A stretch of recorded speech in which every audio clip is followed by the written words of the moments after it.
새벽 5시 알람 소리와 함께 저는 하루를 시작했습니다. 20년째 반복되는 일상이었죠. 세신대 회사 42층 건물의 청소를 맡은 미수는 오늘도 변함없이 일터로 향했어요. 엘리베이터를 타고 최고층인 회장실로 올라가면서 마음 한구석이 무거워지는 건 어쩔 수 없었습니다. 다른 직원들은 저를 마치 투명인간처럼 대했거든요. 복도에서 마주쳐도 인사는커녕 눈길조차 주지 않죠. 하지만 단 한 분만은 달랐어요. 회장님이었습니다. 미순 씨, 오늘도 수고하세요. 매일 아침 따뜻한 인사를 건네주시는 분이셨어요. 그 한마디 때문에 저는 20년을 버틸 수 있었답니다. 오늘도 회장실 문을 열고 들어서니 회장님이 책상에 앉아 계셨어요. 평소와 다른 점이 있다면 얼굴이 많이 피곤해 보이신다는 것이었습니다. 회장님, 몸이 많이 안 좋아 보이세요. 아, 미순 씨. 요즘 잠을 제대로 못 자서 그래요. 그날이 회장님과 나눈 마지막 대화가 될 줄은 꿈에도 몰랐어요. 다음 날 아침, 회사는 발칵 뒤집혔습니다. 회장님이 심장마비로 갑작스럽게 돌아가신 거예요. 장례식 3일 후, 유언 공개식이 열렸어요. 회장님의 가족들과 임직원들이 모두 모인 자리에서 변호사가 유언장을 읽기 시작했습니다. 고인의 유언에 따라 전 재산 3천억 원을 청소부 미순에게 상속한다고 명시되어 있습니다. 그 순간 회의실은 완전히 조용해졌어요. 모든 사람들의 시선이 저에게 쏠렸습니다. 회장 부인의 얼굴은 새하얗게 질려 있었고 아들들은 믿을 수 없다는 표정이었죠. 이게 무슨 소리예요? 큰아들이 벌떡 일어나며 소리쳤습니다. 저 역시 상황을 이해할 수 없었어요.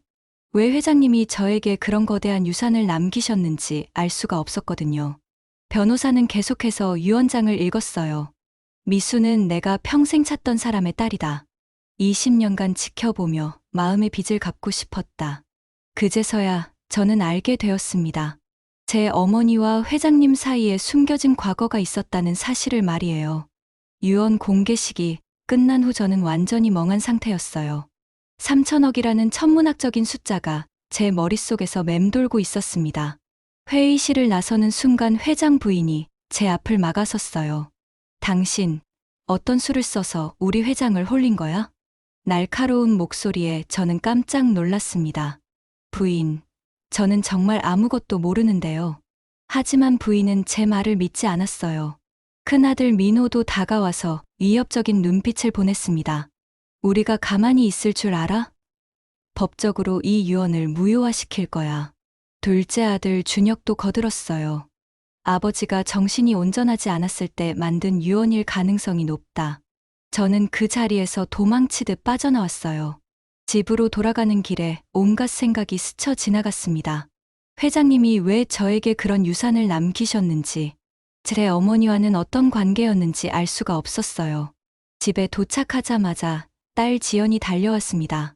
엄마, 뉴스에 나왔어요. 엄마가 재벌이 됐다면서요? 저는 딸을 꼭 안으며 말했어요. 지연아, 아직 확실한 건 아니야. 복잡한 일들이 많이 남아있거든. 그날 밤 저는 잠을 이룰 수 없었어요. 갑자기 제 인생이 완전히 바뀐 것 같아서 두렵기도 하고 혼란스럽기도 했습니다. 다음 날 회사에 출근했을 때 분위기는 더욱 싸늘했어요. 동료 청소부 순자와 영희도 저를 이상하게 바라봤습니다. 미순아, 정말 회장님한테 그런 유산을 받은 거야? 순자의 질문에 저는 고개를 끄덕였어요. 언니, 저도 믿기지가 않아요.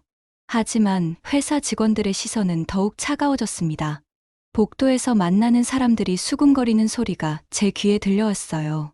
오후에 정 과장이 저를 불렀습니다. 회장실에서 20년간 회장님을 모셨던 비서였죠. 미순 씨, 회장님이 당신에 대해 특별히 신경 쓰신 이유가 있었어요. 정 과장의 말에 저는 귀를 기울였습니다.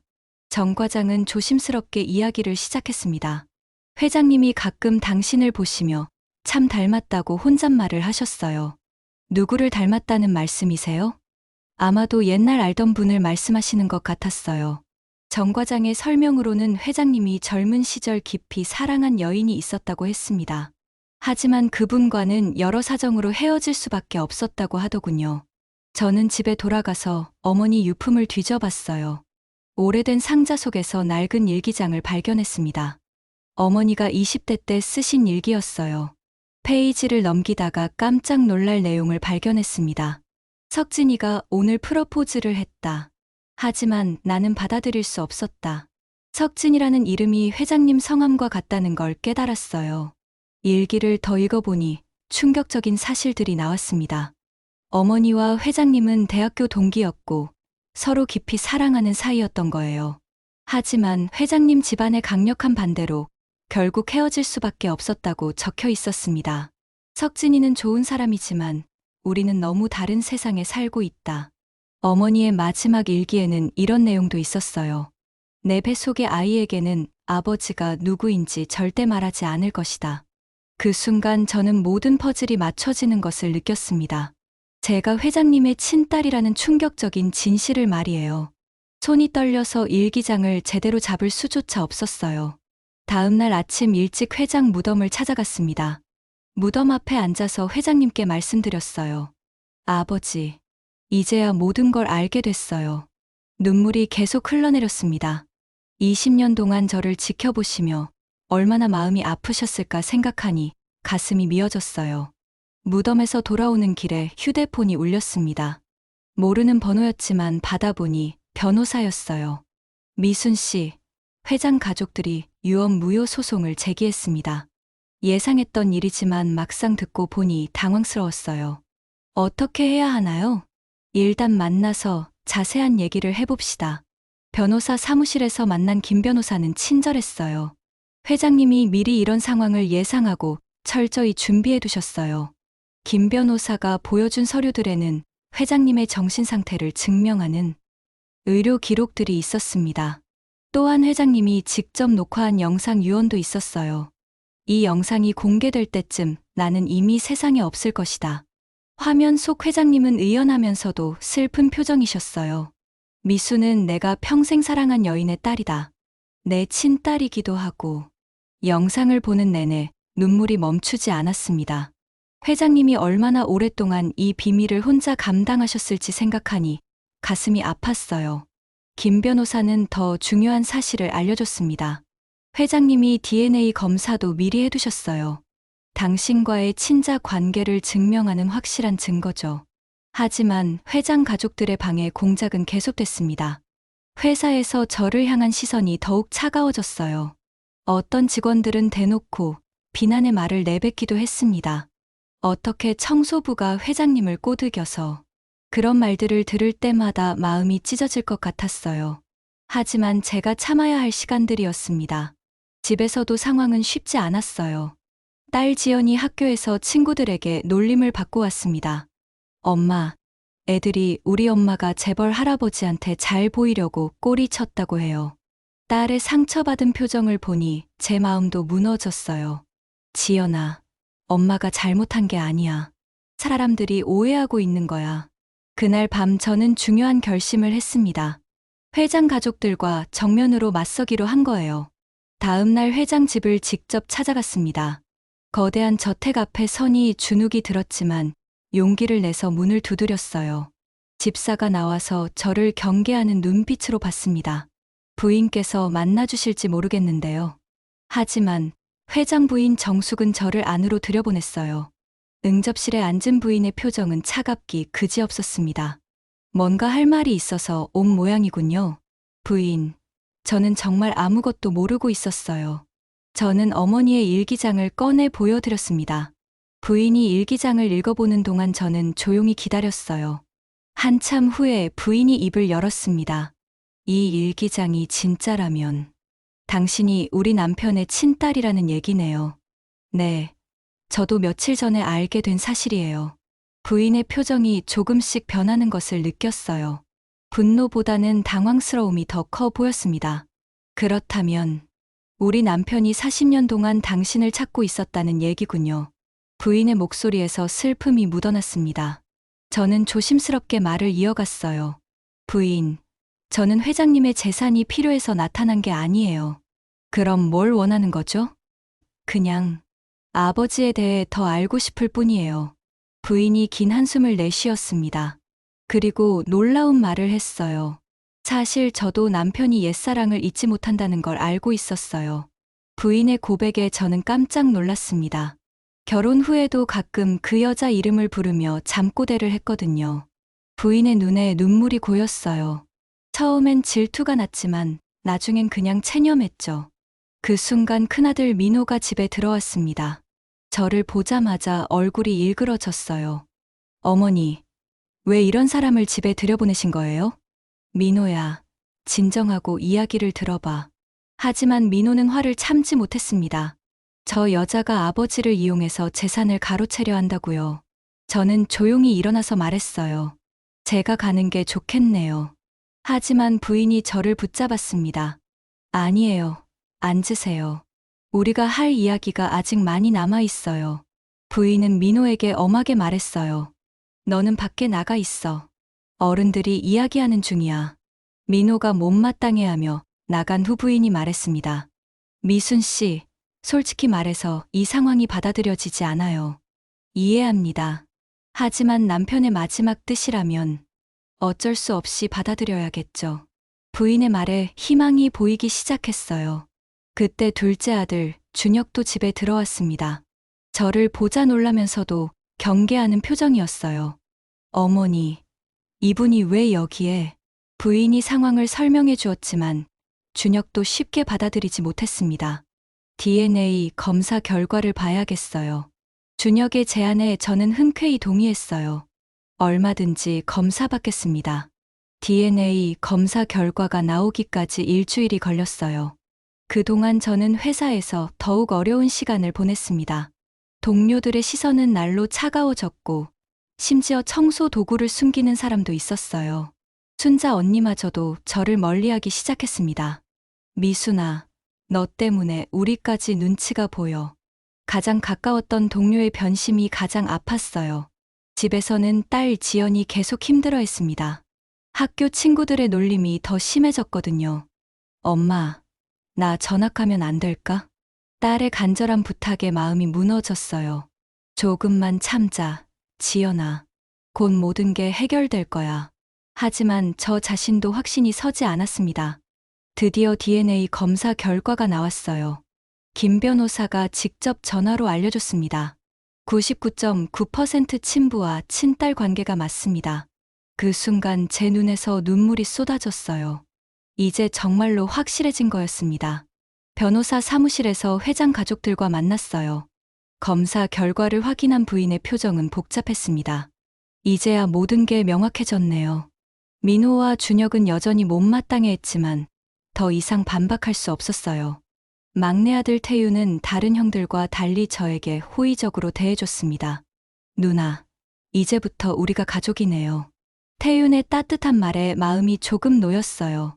하지만 여전히 해결해야 할 문제들이 많았습니다. 회사에서는 임직원들이 단체로 반발하고 있었거든요.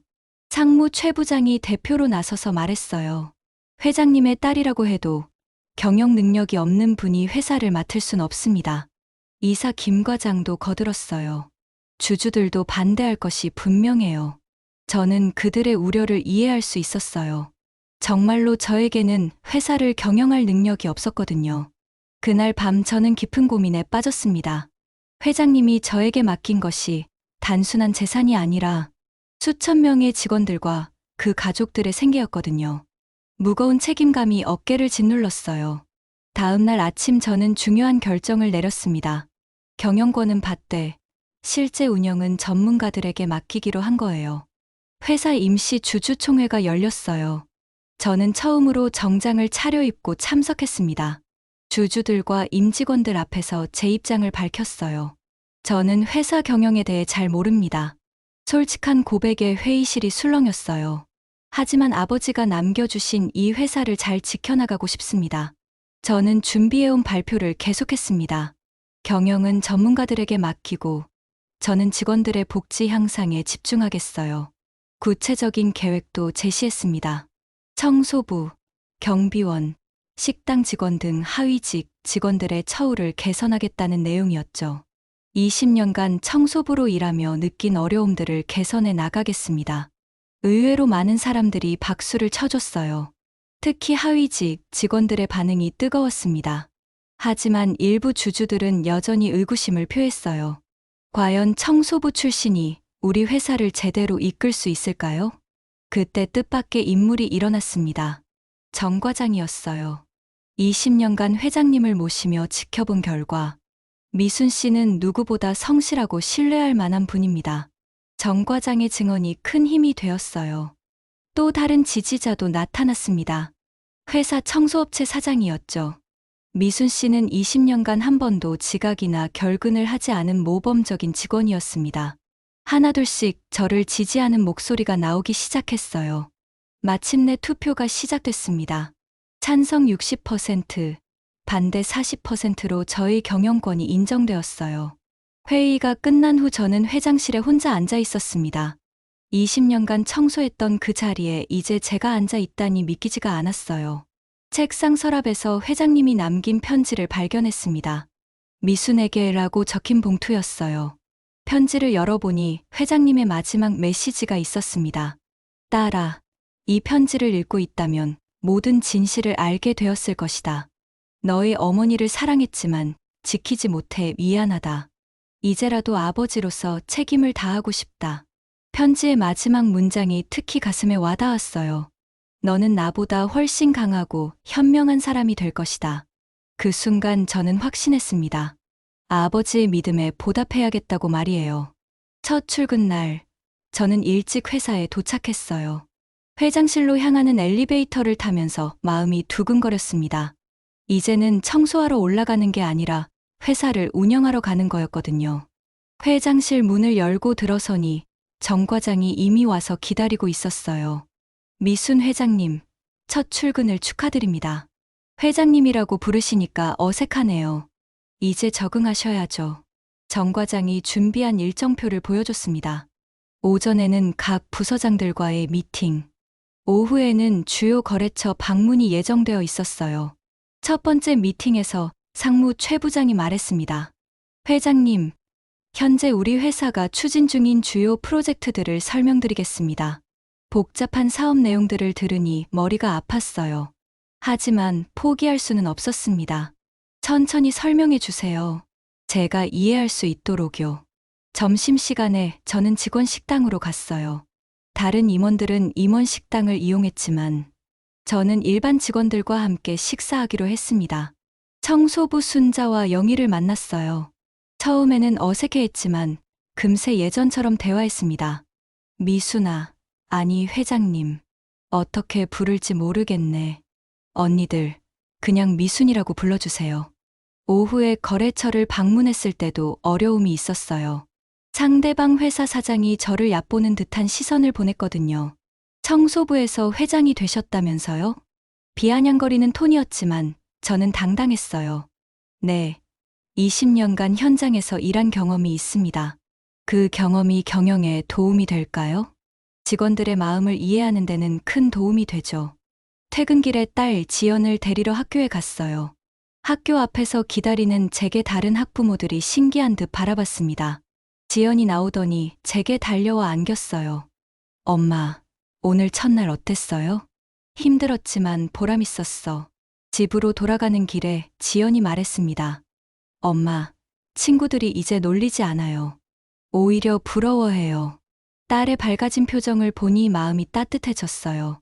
그날 밤 저는 어머니 사진 앞에 앉았습니다. 엄마, 저 이제 아버지를 만났어요. 사진 속 어머니가 미소 짓는 것 같았어요. 걱정하지 마세요. 잘해볼게요. 창밖으로 도시의 야경이 보였습니다. 20년 전 청소부로 첫 출근했던 그날 밤처럼 설레면서도 두려웠어요. 하지만 이제는 달랐습니다. 아버지의 사랑과 믿음, 그리고 제 자신에 대한 확신이 있었거든요. 내일부터 시작될 진짜 도전을 생각하며 저는 깊은 잠에 들었습니다. 내일 또 다시 찾아뵙겠습니다. 좋아요, 구독은 제작에 큰 힘이 됩니다. 감사합니다.